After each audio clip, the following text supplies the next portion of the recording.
독한 말로 다윗을 저주하고 다윗의 마음에 크게 상처를 입혔던 것입니다.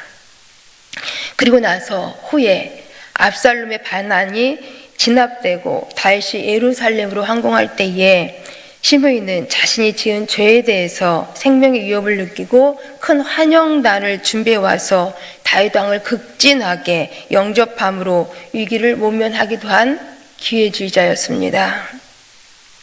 사실 다윗은 이때 시기적으로 시므이를 제거하기는 적절치 않다고 여겼기 때문에 칼로 죽이지 않겠다고 맹세하면서 용서를 해주는 듯 했습니다.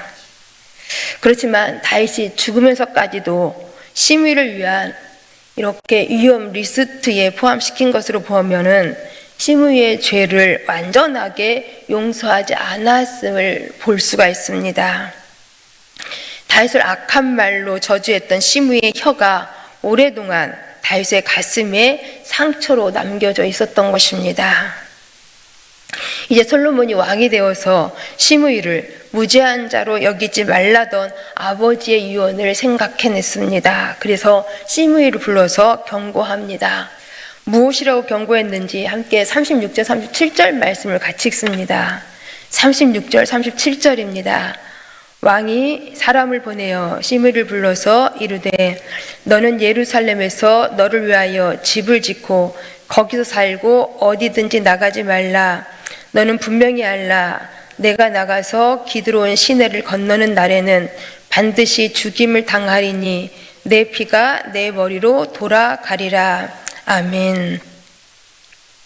시므이가 사는 주거를 예루살렘으로 제한시키고 만약 예루살렘을 벗어나면 반드시 죽이겠다고 경고한 것입니다. 그 시므이를 이렇게 예루살렘에서만 살도록 주거 제한 조치를 내린 것입니다. 시므이는 이러한 솔로몬의 주거 제한 조치에 대해서 할 말이 없었습니다. 그래서 시므이는 이 말씀이 좋사오니 왕의 말씀대로 종이 그리하겠나이다 라고 동의를 했습니다. 왜냐하면 시므이도 자기가 지은 죄를 알고 있었기 때문입니다. 자기의 독한 말로 다윗에게 큰 상처를 주었음을 알고 있었던 것입니다. 그러니 이처럼 강제적인 주거 제한 조치에 대해서 이의를 제기를 할 수가 없었습니다. 예루살렘에서만 살고 어디든지 나가지 말라. 나가면 죽는다는 것입니다. 시므이를 예루살렘에 이처럼 꽁꽁 묶어두고자 이제 했던 것입니다. 솔로몬은 이러한 주거 제한 조치를 통하여서 시므이의 행동을 앞으로 계속 주시하겠다라는 그런 강력한 의지를 보이고 있는 것입니다. 당시 시므이는 예루살렘에서 9km 정도 떨어진 베냐민 지파의 유충지인 바후림이라는 곳에 살고 있었습니다.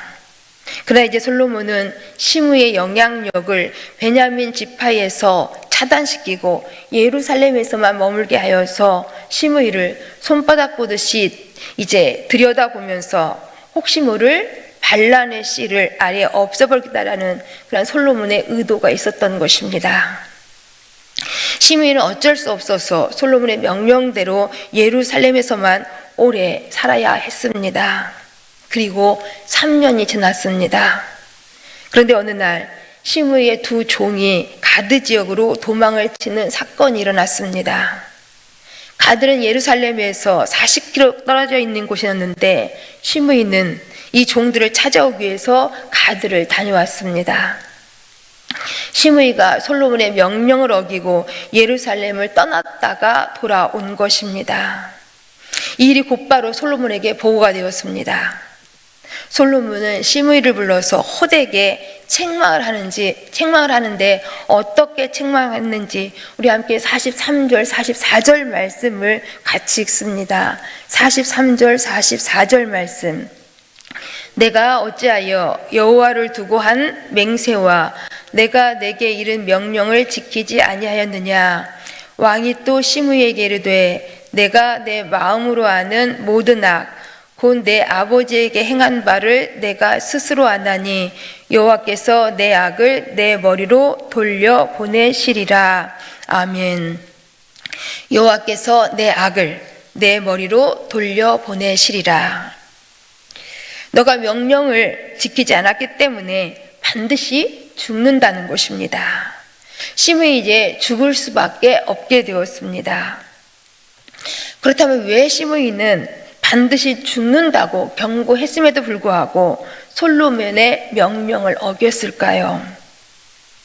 그것은 시므이는 이제 3년이라는 세월이 지났기 때문에 솔로몬의 명령을 끝까지 지켜야 한다라는 그러한 긴장감이 사라지고 마음이 느슨해졌던 것입니다. 잠시 짧게 개인적인 문제로 가드에 다져오는 것이기 때문에 이 정도는 솔로몬 왕도 봐줄 것이라고, 크게 문제될 것이 없을 것이라고 시므이 자신 혼자만의 생각으로 마음이 느슨해진 것입니다. 그러나 이러한 느슨함이 자신의 모든 것을, 자신의 생명을 잃어버릴 줄을 미처 몰랐습니다. 우리도 생각해 보면 신앙의 연수가 오래되다 보면 신앙생활이 느슨해질 때가 있습니다. 예배와 기도, 봉사와 직분 감당에 있어서 긴장감이 떨어지고 마음이 느슨해질 때가 있다는 것입니다. 그러나 우리는 그때마다 다시 한번 오늘 말씀을 기억하면서 우리의 신앙의 연수가 오래될수록 더욱 우리 위에 십자가 지시고 피 흘려주신 주님의 십자가의 보리 앞에 엎드려야 할 줄 압니다. 이제 시므이는 자신의 모든 일거수일투족을 지켜보고 있는 솔로몬의 눈에 발각되어져서 분다에 의해서 죽임을 당하고 말았습니다. 시므이는 다윗에게 독한 말로 마음에 상처를 주므로 죽음에서 벗어날 수가 없었던 것입니다. 야고보서 3장 9절 10절은 말씀합니다. 이것으로 우리가 주 아버지를 늘 찬송하고 또 이것으로 하나님의 형상대로 짐을 받은 사람을 저주하나니 한 입에서 찬송과 저주가 나는도다. 내 형제들아, 이것이 마땅하지 아니하도다. 아멘. 한 입에서 찬송과 저주가 나오는 것이 마땅하지 않다고 성경은 말씀합니다.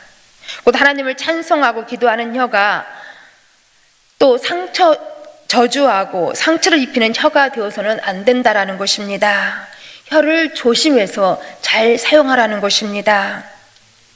곧 우리 신앙인의 혀는 하나님을 찬송하고 하나님께 기도하는 거룩한 혀이기 때문에 언제나 저주하는 혀가 되어서는 안 되고 오직 축복하는 혀가 되어서야만 한다라는 것입니다. 결코 성도는 저주할 수 있는 권위는 없고 오직 축복할 수 있는 권리만 있다고 생각하면서 살아가야 하는 것입니다.